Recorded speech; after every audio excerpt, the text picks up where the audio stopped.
रतनलाल कौन है, आप ये समझिए। रतनलाल की गिरफ्तारी के पीछे आप ये समझिए कि रतनलाल कौन है। रतनलाल एक मार्जिनलाइज सेक्शन से आने वाले एक दलित व्यक्ति हैं। जो तानाशाही सरकार है, जो सत्ता में बैठे लोग हैं, इनका पर्दाफाश वो करते आए हैं, है ना। चाहे वो किसी भी पॉलिसी का क्रिटिसिज्म हो, चाहे वो जिस तरह से कुछ भी कर रहे हैं ना, चाहे वो सांसद का कोई बिल हो, चाहे वो यूनिवर्सिटी में इम्प्लीमेंट होने वाली पॉलिसी हो, वो इसका पर्दाफाश करते रहे हैं। और ये सरकार कौन है? ये सरकार वो सरकार है जो कॉन्स्टिट्यूशन में मानती नहीं है, ये मनुवादी सरकार है। तो रतनलाल जैसे लोग तो इनको चुभेंगे ही। तो ये मुझे इसमें कोई शक नहीं है कि ये अचानक से हुआ है, पर ये प्लानिंग लंबे समय से चल रही होगी।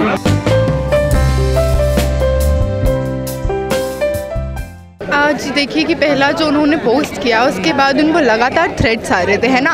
और इस तरह के थ्रेट्स आ रहे थे, घट से उठा लेंगे, मार डालेंगे, और लगातार इस तरह का, मतलब बहुत जान पे बनाई थी इस तरह के थ्रेट्स। तो उन्होंने बिल्कुल उन्होंने सिक्योरिटी की मांग की थी सरकार को, ओपन लेटर लिख के, है ना। डायरेक्ट उन्होंने पीएम को एड्रेस करके एक लेटर लिखा था जिसमें उन्होंने सिक्योरिटी की मांग की। पर हम देखते हैं कि बजाय उनको सिक्योरिटी देने के, पुलिस चोरों की तरह आती है और उनको उनके घर से उठा लेती है। ना एफआईआर की चार्जशीट दिखाती है, ना कुछ बताती है कि किस बेसिस पर उनको गिरफ्तार किया गया है। और उसके बाद उनको ले जाया जाता है साइबर सेल, है ना। वहाँ पे हम लोग लगातार प्रोटेस्ट कर रहे होते हैं और ये मांग कर रहे होते हैं कि उनको इमीडिएटली रिलीज़ किया जाए। तो पुलिस आकर कहती है कि उनको मेडिकल रीजंस के लिए, मेडिकल चेकअप के लिए उठाया जाता है। उसके बाद अभी तक ये हाल है कि हमें पता ही नहीं है वो कहाँ पर है, उनको कहाँ ले जाया गया है, उनके साथ क्या बर्ताव हो रहा है, क्या उनको कोर्ट में पेश करेंगे कि नहीं, क्योंकि उन्होंने कहा है कि शाम को उनको कोर्ट में पेश करेंगे।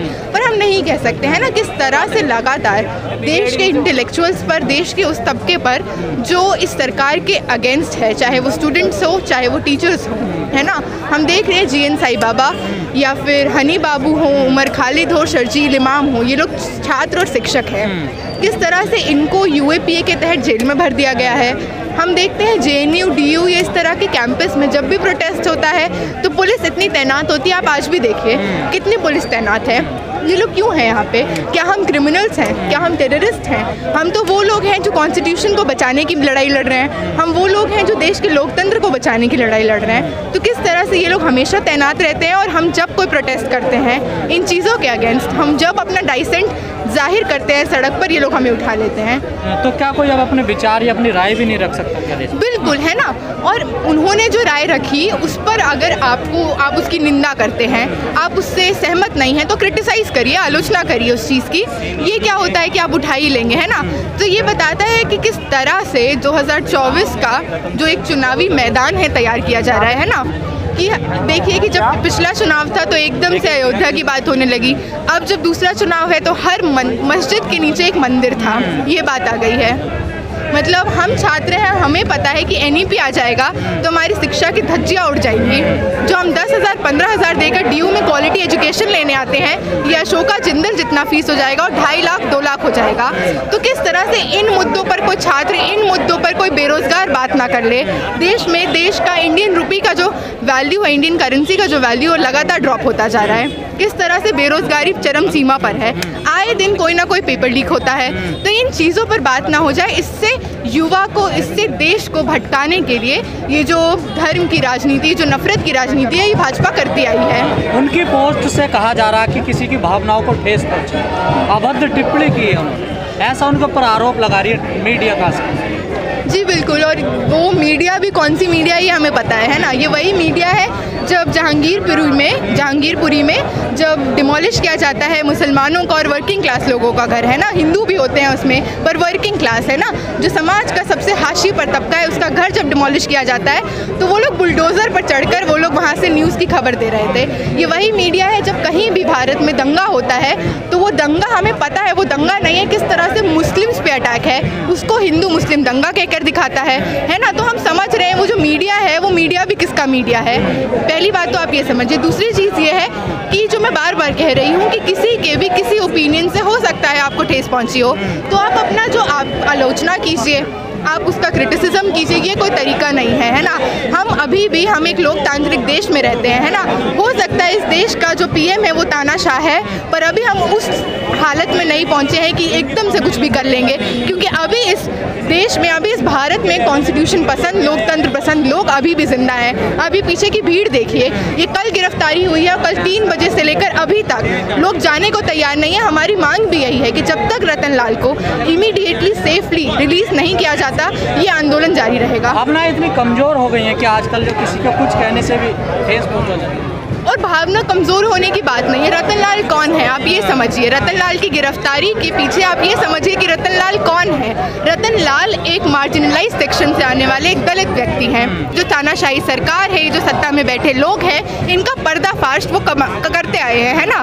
चाहे वो किसी भी पॉलिसी का क्रिटिसिज्म हो, चाहे वो जिस तरह से कुछ भी कर रहे हैं ना, चाहे वो सांसद का कोई बिल हो, चाहे वो यूनिवर्सिटी में इम्प्लीमेंट होने वाली पॉलिसी हो, वो इसका पर्दाफाश करते रहे हैं। और ये सरकार कौन है? ये सरकार वो सरकार है जो कॉन्स्टिट्यूशन में मानती नहीं है, ये मनुवादी सरकार है। तो रतन लाल जैसे लोग तो इनको चुभेंगे ही। तो ये, मुझे इसमें कोई शक नहीं है कि ये अचानक से हुआ है, पर ये प्लानिंग लंबे समय से चल रही होगी, है ना। क्योंकि हमने देखा कि लगातार, मैं कह रही हूँ ना कि बार बार GN बालाजी और इस तरह के जो लोग हैं, ये कौन लोग हैं? ये ह्यूमन राइट्स के लिए लड़ने वाले लोग हैं। ये समाज का जो दबा कुचला हिस्सा है, चाहे वो महिला हो, चाहे वो दलित हो, चाहे वो आदिवासी हो, इसके लिए जो हमेशा खड़े रहे हैं, ये वो लोग हैं। तो क्या सरकार की नीतियों के खिलाफ अब बोल नहीं पाएगा कोई? बिल्कुल नहीं बोल पाएगा।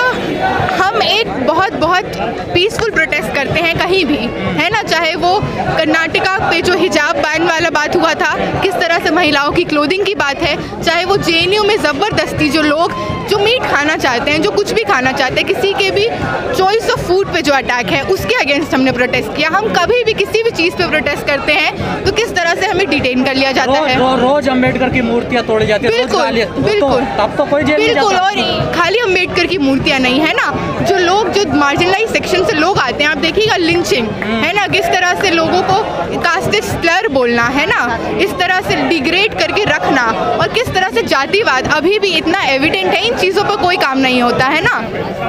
तो क्या लगता है आपको, क्या अब सरकार की जो नीतियां हैं, अब इतना डर फैला दिया लोगों के अंदर कि अब वो बोलना बड़ा मुश्किल हो जाएगा? बिल्कुल, बोलना मुश्किल। खालिद जेल में है, बिल्कुल, हनी बाबू है, तमाम ऐसे लोग हैं। अब रतन लाल भी जेल में चले गए। जी बिल्कुल, और बोलना मुश्किल हो जाएगा से ज़्यादा है, ये दोनों तरफ से एजेंडा चला रहे हैं। एक तरफ से ये नफरत के बीज बो रहे हैं, दूसरी तरफ से जो लोग हैं, जो संविधान पसंद लोग हैं, जो आवाज़ उठाते हैं, उनको डरा रहे हैं। तो ऐसा समाज बन जाएगा कि कुछ लोग तो एकदम इनके समर्थन होंगे, और जो दूसरा तबका रहेगा, जो एक उस तरह का वर्ग है जो बोलता है चीज़ों पर, जो गलत होने नहीं देता, वो डर कर रहेगा।